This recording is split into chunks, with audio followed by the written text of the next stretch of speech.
Je plaide coupable. Bien évidemment que je plaide coupable. Dans une précédente vidéo, qui est sortie il y a 2 jours, j'avais dit mot pour mot: «Je ne referai pas de vidéo sur Thomas Guénolé, aka Toto», enfin docteur Toto, hein. Je rappelle que Thomas Guénolé a fait des études, il est politologue. Cet homme sait des choses que nous, bas peuple, la plèbe, nous ne savons pas, hein. Je rappelle, ce sont ses mots, il aime réfléchir à des choses complexes, hein, il est au-dessus de nous. Donc j'avais dit que je ne referai pas de vidéo sur Thomas Guénolé jusqu'au débat entre lui-même et Alain Soral. Et puis, on vient de m'envoyer cette vidéo par mail, que je remercie la personne encore une fois. Thomas Guénolé, je vais défoncer Alain Soral. Ah, bien sûr qu'on va parler de ça. Bien sûr. Alors cette fois-ci, je ne vais pas dire que je ne referai pas de vidéo sur Thomas. En fait, Thomas est une usine à créer du contenu. Voilà. Alors, est-ce que c'est ce qu'il cherche? Je pense, hein, je vous le dis à chaque fois. Ce que recherche Thomas Guénolé, c'est la lumière, c'est qu'on lui donne un espace pour s'exprimer, qu'on lui tende le micro, tout simplement. Euh, pour le moment, j'ai l'impression que... Alors, je pense, c'est mon avis, il vaut ce qu'il vaut, mais je pense que la plupart des personnes, qui l'écoutent et cetera, c'est plus pour en rire que pour apprendre des choses. La question que je me pose, c'est jusqu'à quand ça va durer? C'est-à-dire que, les meilleures blagues sont les plus courtes et je pense qu'à un moment donné, les gens vont se dire: «Oui, bon, c'est marrant 5 minutes», au bout d'un moment, ça commence un peu à nous prendre la tête. C'est-à-dire que si Thomas Guénolé était une montgolfière, il ne pourrait pas redescendre tellement qu'il a le melon, si tu veux. Donc, pour le moment, ça va. Moi, là, pour le moment, c'est mon chouchou. Ah, c'est mon chouchou. Thomas, si tu passes sur cette vidéo, sache que je n'ai que de l'amour envers toi. Mais fais attention tout de même parce que à trop vouloir de lumière, tu vas te brûler les ailes. Voilà, donc dose un peu, toi, passe sur des médias, tu passes tous les jours sur le crayon et cetera. D'ailleurs, il y a une nouvelle vidéo qui est sortie avec une personne dont j'ai oublié le nom, qui a l'air plutôt intéressante, où il parle de l'islam, de la laïcité et cetera sur le crayon. Vidéo que je vais regarder, peut-être ce soir. Bref, donc tu aimes la lumière, c'est bien. Tu aimes l'exposition médiatique, pourquoi pas. Mais fais attention, trop d'exposition médiatique à un moment donné, même quand t'aimes quelque chose, toi, moi j'aime beaucoup les sushis. Si je mange trop de sushis, peut-être qu'à un moment donné, je vais dire ouais, bah je vais prendre autre chose. Donc l'exposition médiatique, oui, mais faut doser. Donc, je reprends. Dans le cadre du débat proposé par le docteur, merci French Carcan de préciser parce qu'il est docteur, Thomas Guénolé et Alain Soral, celui-ci affirme: le public d'Alain Soral va avoir accès à la lumière. Le boulard. J'ai affronté Laurent Berton, je l'ai battu assez sèchement. J'en ai parlé hier soir en live sur Twitch. J'avais vu le débat. Non, tu n'as pas gagné. La différence qu'a Thomas Guénolé avec la plupart des gauchistes, c'est qu'il reste calme. Sauf quand voilà, sauf quand il essaye de se mettre en scène et qu'il fait «je pars», voilà, nanana. Là, c'est son truc à Thomas, c'est il aime partir. Hein, on se souvient sur TPMP, oui, bon là, ça va trop loin, je pars, puis il est revenu. Il a fait ça sur différents plateaux. Pardon, je suis toujours un peu malade. Donc, il aime bien, voilà, il aime bien faire des coups d'éclat, mais tu n'as pas battu Laurent Berton. Voilà. C'est vrai que par rapport à d'autres gauchistes, tu as tenu à peu près la baraque. Mais t'as pas du tout gagné contre Laurent Oberton, hein, il faut doser encore une fois. J'ai affronté Jordan Bardella, je l'ai ridiculisé, là j'ai pas le moment en tête. Le Mike Tyson de la... Je rigole. Le Mike Tyson de la pensée ne doute nullement que ses atouts, pardon, et se dit persuadé de sa domination rhétorique. Quand je monte sur le ring, mon état d'esprit c'est je vais le défoncer. Agressivité. Espérons néanmoins qu'une fois dans le carré, il n'aura pas le punch et la myopie de Jean-Paul Sartre. Alors j'espère que vous êtes prêts. C'est parti. Toto, c'est ton moment. Regardez, un compagnon de route de la France Insoumise va aller en débat frontal face à face. Il dit compagnon de route parce qu'il s'est fait virer, hein. Tu étais à la France Insoumise et tu t'es fait virer. Voilà. Donc là, tu dis, oui, je suis plus trop à la France Insoumise, je suis un compagnon de route, quoi. Je suis un peu sur le côté, toi, je suis en orbite autour de la France insoumise. Oui, parce que tu t'es fait virer. Avec Alain Soral pour démolir une par une les thèses antisémites d'Alain Soral. Bon, ayant moi-même des origines ashkénazes par ma mère et une aïeule qui a été déportée à Mielec, c'est Ah bah là c'est le totem. Hein, j'ai des origines ashkénazes par ma mère et un aïeul, c'est bon, là c'est le totem. Donc en fait, il est intouchable, il a le droit d'aller dialoguer avec Alain Soral, et on ne pourra pas dire qu'il est antisémite, etc. parce que ma mère, nanana, oui, ma grand-mère, etc. Donc il a le totem. En gros, il a le totem. c'est un angle qui est assez peu utilisé sur moi. Moi, ce que je vais apporter dans ce débat, c'est de démontrer point par point, brique par brique, que les thèses antisémites d'Alain Soral sont fausses. Je te donne un indice, par exemple, il y en a un des deux qui... D'ailleurs, je tiens à dire que ce débat, on va le regarder en live sur Twitch. Voilà, j'aurais peut-être dû le dire en début vidéo si ça intéresse certains. Donc ça sera vendredi prochain, pas ce vendredi-là, mais l'autre. Oui, c'est ça, ce sera le 28. On va regarder le débat ensemble en live sur Twitch. Si ça vous intéresse, le lien est en description. Qui va te dire que les chambres à gaz n'ont jamais existé, et l'autre qui va te prouver qu'elles ont existé, par exemple. Et le public d'Alain Soral, qui est un public qui lui, comment dire, sectarisé, va avoir accès pour la première fois à la démolition pour fausseté, pour caractère erroné, point par point, brique par brique, de toutes les thèses antisémites d'Alain Soral. C'est un discours de démolition rationnelle et factuelle des thèses antisémites de Soral auquel son public n'est jamais exposé. Le fameux argument « on ne débat pas avec l'extrême droite, on la combat », ce raisonnement est faux. Pourtant, c'est ce que dit la France Insoumise. Mathilde Panot, là, aux amphis jeunes, je sais pas quoi, là encore dit, on ne débat pas avec l'extrême droite, etc. Blablabla, bon, tout simplement parce qu'ils n'ont pas les arguments, et comme ils n'ont pas les arguments, ils s'énervent. J'ai affronté Laurent Oberton, qui est l'auteur de La France Orange Mécanique. Entre autres, pas que, mais entre autres. Qui a une grande postérité en exprimant la thèse de l'ensauvagement de la France à cause... Oh, c'est pas une thèse, Thomas, il suffit de voir les chiffres, en fait. Il suffit de voir les chiffres. Je sais qu'à chaque fois, le seul chiffre que vous sortez de votre chapeau, c'est... je sais plus c'est quoi, c'est... les homicides volontaires, je sais pas quoi, qui est stable ou qui descend presque. Oui, parce que bon bah avec maintenant la prise d'urgence est voilà est meilleure, c'est-à-dire que dès qu'il y a un problème, tout de suite des gens viennent sur place, et tout de suite à l'hôpital, tu peux être tout de suite plus vite soigné, donc ça s'explique. Mais si tu veux, tous les autres paramètres, les cambriolages, les les agressions, etc., tout est en hausse. Tout. Tout. Le seul truc que vous parlez, c'est les homicides. Ok, c'est une donnée, on la prend en compte. Voilà, nous on peut l'expliquer pourquoi. Pourquoi vous parlez pas de toutes les autres données? Donc en fait, c'est pas une thèse de l'ensauvagement, c'est le réel tout simplement. Mais le réel, effectivement, ça coince chez vous. de l'immigration africaine. C'est ça qui y a chez Laurent Oberton. J'ai fait un débat de plus d'une... Bah je sais pas, on peut aller faire un tour en prison par exemple? Je sais pas, on peut aller faire un tour en prison?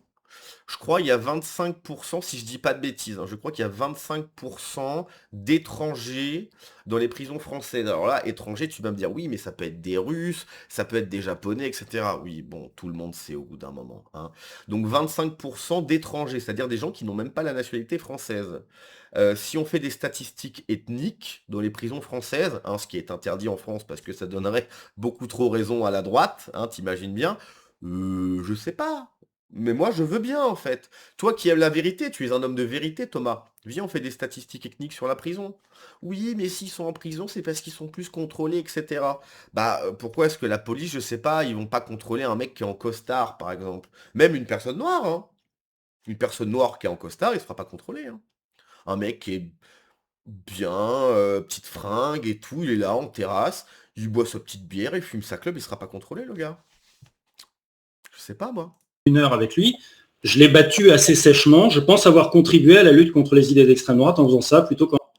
Il faut redescendre parce que je l'ai vu le débat et pas du tout. Hein.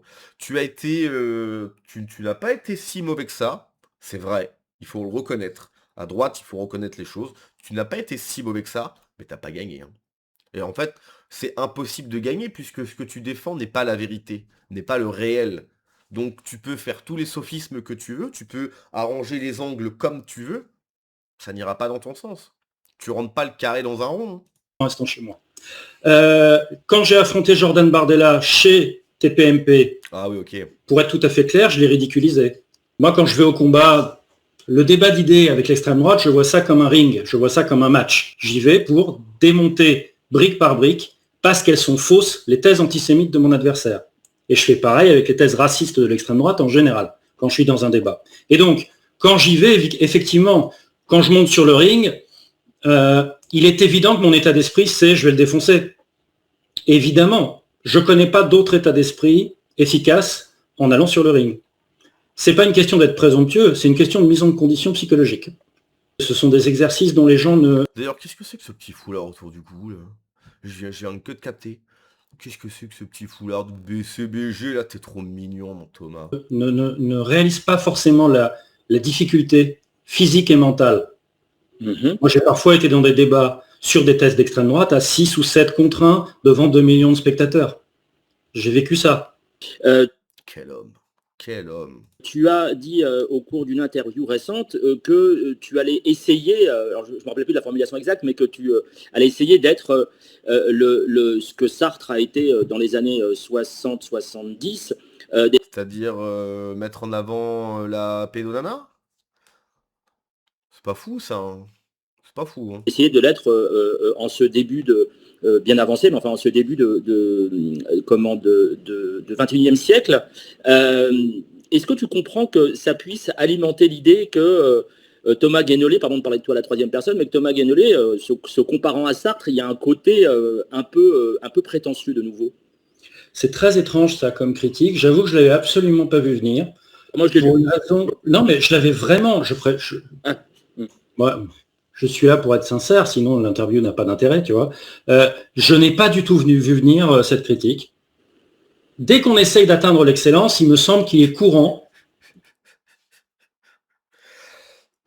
Arrête de me faire rire, Toto, je suis malade, à chaque fois que je rigole, je tousse. De se choisir un modèle et d'essayer d'être à sa hauteur. Bah moi, c'est Sartre. Ça me donne des repères dans les moments les plus durs ou les plus déstabilisants. Les plus durs ou les plus déstabilisants, ça va être, par exemple, là, j'ai subi depuis, je sais pas, environ 10 jours, je me suis pris vraiment une campagne massive de harcèlement numérique par la fachosphère. C'est vraiment quelque chose de vraiment massif, avec une accumulation de montages vidéo pour prendre des bouts de phrases de moi, les coller bout à bout, et donc me faire dire des trucs qui ne sont pas ce que j'ai dit. Tu l'as un peu dit quand même. Tu l'as un peu dit, Thomas. Et derrière, moi, je dois traiter, gérer les conséquences de ça. C'est assez pénible à vivre, je te le cache pas. Et puis tu perds beaucoup de temps avec ces conneries. Bon, savoir, parce que c'est ton modèle, que Jean-Paul Sartre a lui aussi été agonie de toutes les attaques possibles et imaginables, et il en parle d'ailleurs dans un certain nombre de ses bouquins, du fait qu'on l'attaque de manière débile, etc. Donc, qu'est-ce que la littérature, par exemple, il en parle dès le début. Quelque part, ça t'aide à te remettre les idées en place et à remettre les choses en perspective. Bon.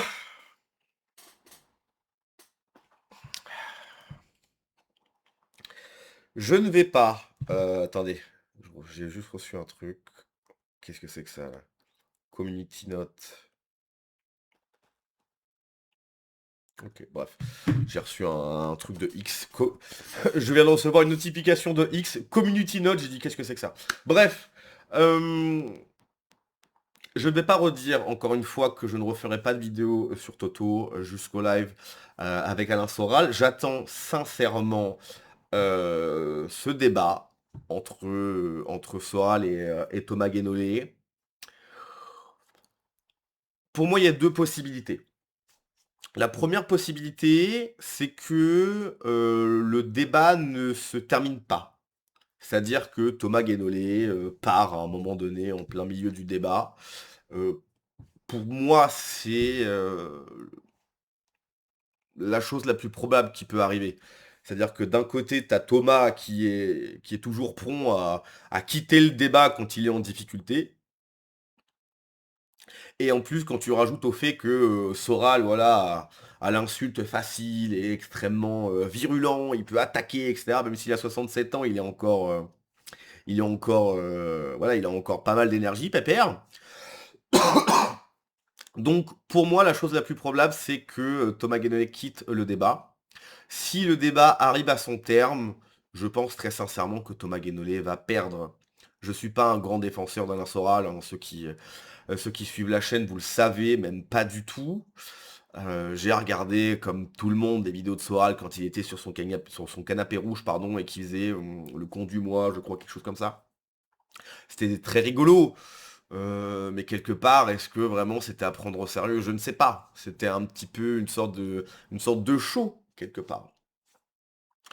Donc, le 28, voilà, je pense que ça peut être rigolo de regarder ce débat ensemble. Donc, si ça vous intéresse, je vous laisse me rejoindre sur Twitch. Donc jusqu'au 28, hein, je vais continuer les lives. Je vais continuer les lives. Enfin, je vais continuer les streams, pardon. Voilà, puis le 28, on sera un Twitch spécial, puisqu'effectivement, je fais pas ça généralement sur Twitch, mais là, je pense qu'il y a vraiment, vraiment, vraiment moyen de rigoler. Donc, voilà, je vais essayer cette fois... Pardon.